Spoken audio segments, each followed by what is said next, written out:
Bismillahirrahmanirrahim. Au nom de Dieu, le tout clément, le tout miséricordieux.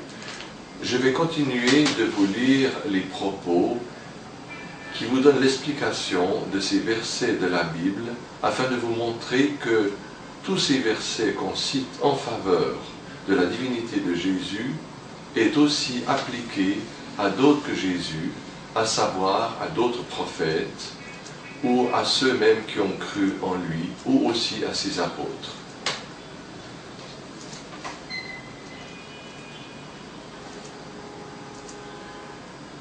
Nous lisons dans l'épître de Jean, au chapitre 4 et au verset 7, ce qui suit. « Mes bien-aimés, aimons-nous les uns les autres, car la charité vient de Dieu, et quiconque aime les autres est né de Dieu, et il connaît Dieu. » Fin de citation. Nous voyons dans cette citation de l'épître de Jean que celui qui aime les autres est né de Dieu et qu'il connaît Dieu. Également, nous lisons dans l'épître aux Romains, au chapitre 8 et au verset 14, ce qui suit. « Car tous ceux qui sont conduits par l'Esprit de Dieu sont fils de Dieu. » Fin de citation. Il ne faut pas oublier aussi que le langage de la Bible est tout à fait différent que celui du Coran. Et les scribes de la Bible, toujours, reviennent sous leur plume le mot de père et le mot de fils. Et tout au long de la Bible, nous lisons que cela ne concerne pas que Jésus, mais beaucoup d'autres prophètes que lui, dont par exemple l'exemple dans l'évangile de Luc, au chapitre 3 et au verset 38, nous lisons que Jésus, le Messie, est fils de Joseph, et que Joseph est le fils de Adam, qui, lui, est appelé aussi fils de Dieu. Or, celui qui a écrit cet évangile veut tout simplement dire que Jésus et Adam n'ayant pas eu de père, et que leur création procède d'une décision divine, c'est pourquoi aussi Adam est appelé fils de Dieu. Nous lisons dans le livre de l'Exode, au chapitre 4 et au verset 22 et 23, ce qui suit. « Ainsi parle l'Éternel, Israël est mon fils, mon aîné. » Fin de citation. Nous voyons dans ce passage de l'Exode que Israël n'est pas seulement appelé fils de Dieu, mais aussi premier-né. Nous lisons dans les psaumes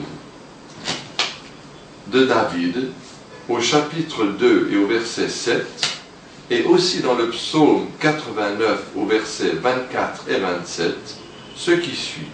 « Tu es mon fils, je t'ai engendré aujourd'hui. » Fin de citation.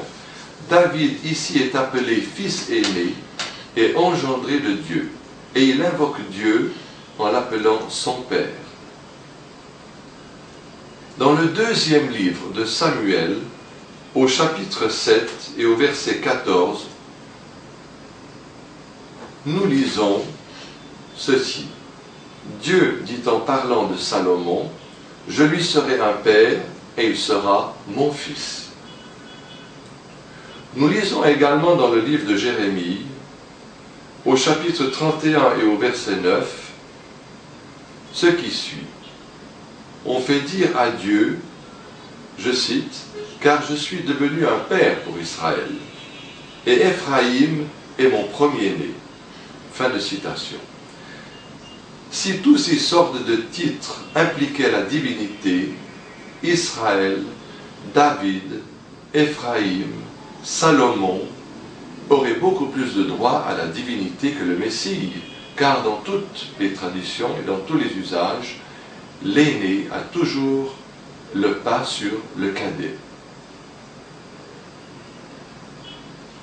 Et si l'on prétextait que le mot « fils » pour Jésus serait « fils unique », nous pourrions dire que cela n'est pas tout à fait correct, puisque d'autres prophètes avant lui sont appelés fils de Dieu dans la Bible.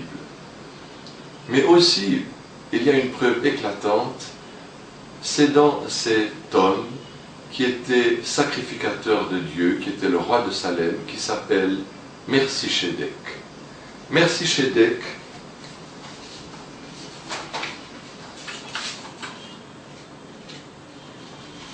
qui est mentionné dans la Genèse au chapitre 14 et au verset 18, et que Paul reprend dans l'Épître aux Hébreux, au chapitre 7, au verset 1 et 4, Paul nous dit, je cite, « Tel Melchisédek, roi de la paix, sacrificateur de Dieu le Très-Haut, sans père ni mère, sans généalogie, il n'a ni commencement de jour, ni fin de vie, mais il est semblable au Fils de Dieu. Ce Melchisédek demeure sacrificateur à perpétuité. » Fin de citation. Nous voyons donc que nous avons un autre personnage de la Bible qui, dans l'Ancien Testament, a eu un commencement, car il a vécu en principe 670 ans, ce qui lui a permis de connaître le prophète Abraham. Il a eu donc un commencement, et pourtant Paul nous dit qu'il n'a pas eu de commencement et pas de fin, qu'il est semblable au Fils de Dieu, c'est-à-dire à Jésus, et tout cela n'est qu'un tissu de mensonges et d'erreurs, car la vérité est tout autre. Dieu est le seul qui n'a pas de commencement, et cela n'appartient qu'à lui. C'est pour ça qu'on trouve aussi souvent dans la Bible qu'il est nommé l'Éternel, ce qui signifie celui qui n'a ni commencement ni fin. Par contre, Dieu a voulu que l'esprit qu'il a créé en l'homme, ou en Jésus, ou en d'autres, que cet esprit a eu un commencement mais n'aura pas de fin. Dieu aussi a voulu que l'enfer et le paradis ont un commencement et n'auront pas de fin. Mais seul Dieu, l'unique, est sans commencement et sans fin. Nous avons voulu citer ce verset de Melchisédek afin de montrer que Jésus n'est pas du tout unique, comme le prétendent les chrétiens d'après la Bible, mais qu'il aurait un semblable à lui, qui est Melchisédek. C'est pourquoi nous, musulmans, nous ne croyons pas que ces évangiles sont directement la parole de Dieu, comme l'a été l'évangile véritable qui était donné à Jésus, qui s'appelle dans le Coran l'Injil, le livre de la lumière, le livre lumineux. Les musulmans croient en ce livre qui existait dans la langue primordiale de Jésus, qui était, je pense, l'hébreu ou l'araméen, mais dans tous les cas, ce n'était pas le grec, car lorsque Dieu envoie un prophète à son peuple, il parle la langue de ce peuple afin de se faire comprendre de lui, comme nous l'a dit Allah dans le Coran. Et pour ceux qui prétendraient que cet évangile véritable n'existe qu'en grec, je leur répondrai, alors pourquoi, sur la croix, on fait dire à Jésus et on écrit ces paroles dans les évangiles, dans un des évangiles, que Jésus aurait dit « Eloi, Eloi, lama sabachthani ». Et ceci n'est pas du grec, comme vous le savez, mais de l'hébreu.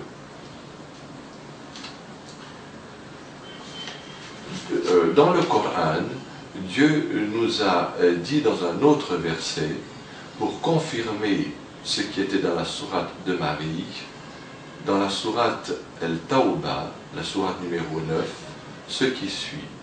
Les Juifs ont dit Osaïr est le Fils de Dieu. Et les chrétiens ont dit le Messie est le Fils de Dieu. Ils disent cela de leur propre bouche. Ils répètent ce que les mécréants ont répété déjà avant eux.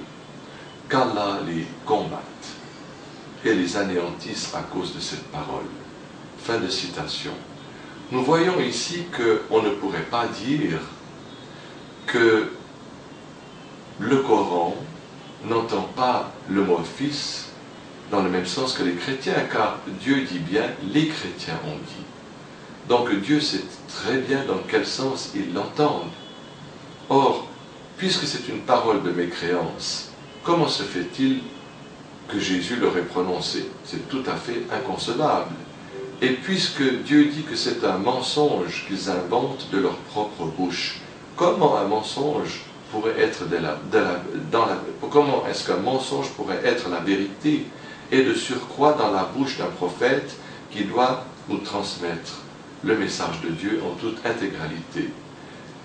C'est pourquoi nous rendons grâce à Dieu, Allah le Très-Haut, d'avoir révélé le Coran à son prophète bien-aimé Mohammed, paix et bénédiction d'Allah soit sur lui, et que par cette révélation, nous avons su que Jésus était un véritable prophète, qu'il était le Messie, mais qu'il n'avait pas la nature divine, et qu'il n'était pas un fils de Dieu comme lui attribuent les trinitaires. Nous lisons aussi dans l'évangile de Matthieu, au chapitre 12 et au verset 18, que Dieu s'adresse à son prophète Ésaïe et lui annonce la venue de Jésus le Messie par ces termes. « Voici mon serviteur que j'ai élu. » Fin de citation. Donc Dieu n'annonce pas à Ésaïe la venue du Fils de Dieu. Il annonce la venue d'un simple serviteur de Dieu, un prophète. Et tout cela nous est, comme vous l'avez vu, rappelé dans le Coran en plusieurs endroits, et aussi dans la sourate L'Ornement, sourate numéro 43, au verset 59, Allah dit ceci: Jésus n'était qu'un serviteur que nous avions comblé de bienfaits et que nous avions désigné en exemple aux enfants d'Israël. Fin de citation. Nous lisons aussi dans le Coran que dans la sourate Les femmes, dans les derniers versets de la sourate Les femmes, où Dieu s'adresse aux gens du livre. Et dans cette sourate, Dieu dit « Ô vous, les gens du livre ». Il ne s'adresse pas aux musulmans, il ne s'adresse pas à tous les hommes. Il y a des versets où Dieu dit « Ô vous, les humains », d'autres versets où Dieu dit « Ô vous, les croyants ». Dans d'autres versets, Dieu dit « Ô vous, les gens du livre ». Et dans ce verset de la sourate Les femmes,